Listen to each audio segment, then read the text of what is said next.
Main stream media আপনাদের যে খবর দেখায় না সেই খবর দেখাই আমরা। তাই সব রকম খবরের আপডেট পেতে চোখ রাখুন আমাদের এগিয়ে টিভি বাংলায়।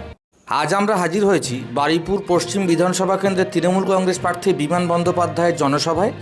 আমরা প্রথমে ওনাকে দু একটা প্রশ্ন জিজ্ঞাসা করে নেব, তারপর দেখব ওনার জনসভার কাজ।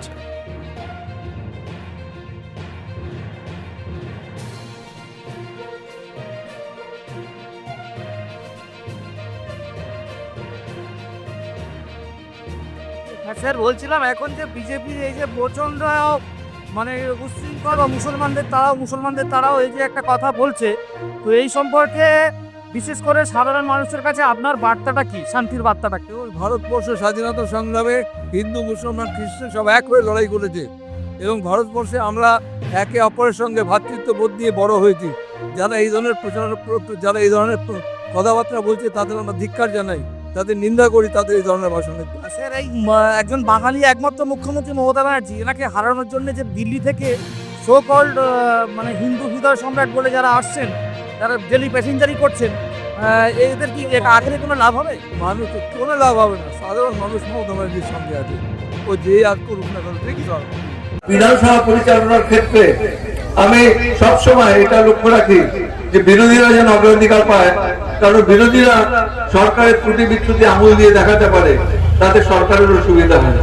নওশাদ সিদ্দিকী একটা দল করেছে হারিয়েছে, আপনারা অবাক হয়ে যাবেন শুনলে পরে পশ্চিমবঙ্গ বিধানসভাতে আইএসএফ বলে কোনো প্রার্থীর কোনো পার্টির অস্তিত্বই নেই। উনি নির্বাচনে প্রতিদ্বন্দ্বিতা করেছিলেন, আগের বারে জিতেছিলেন, তিনি জিতেছিলেন মজলিস পার্টি বলে একটা দল তৈরি করে, একটা দলের পক্ষ থেকে মজলিস পার্টি রয়েছে বিধানসভাতে, কিন্তু আইএসএফ বলে যিনি পরিচয় দিয়ে চারিদিকে প্রতিদ্বন্দ্বিতা করে বেড়াচ্ছেন, পশ্চিমবঙ্গ বিধানসভাতে আইএসএফ এর কোনো অস্তিত্ব নেই। মানুষকে ভুল বুঝিয়ে ভাওতা দিয়ে কাজটা করছেন, জানি না কি উদ্দেশ্য করছেন।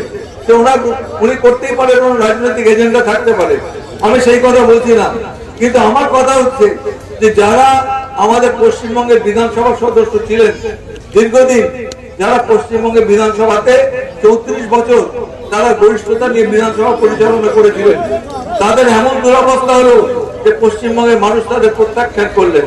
এবং এই যে প্রত্যাখ্যান করলেন, এটা কিন্তু একটা গণতন্ত্রের উপর বিরাট ধাক্কা। একটা মাল্টি পার্টি সিস্টেমে একটা গণতান্ত্রিক প্রক্রিয়াতে বিরোধী দলের ভূমিকা অনেক গুরুত্বপূর্ণ, কিন্তু সেটা তার পারফর্মই করলেন না।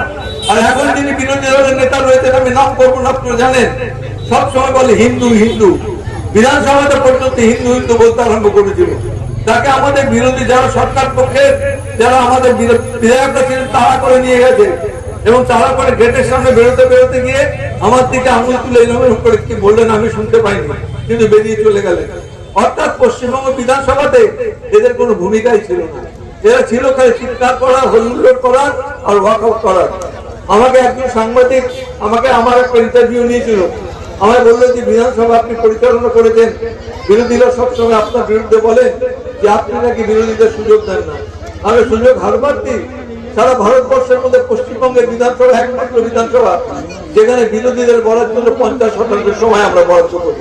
ওরা আলোচনা করবেন না, শুধুমাত্র চিৎকার করবেন, হট্টগোল করবেন আর ওয়াকআউট করে যাবেন।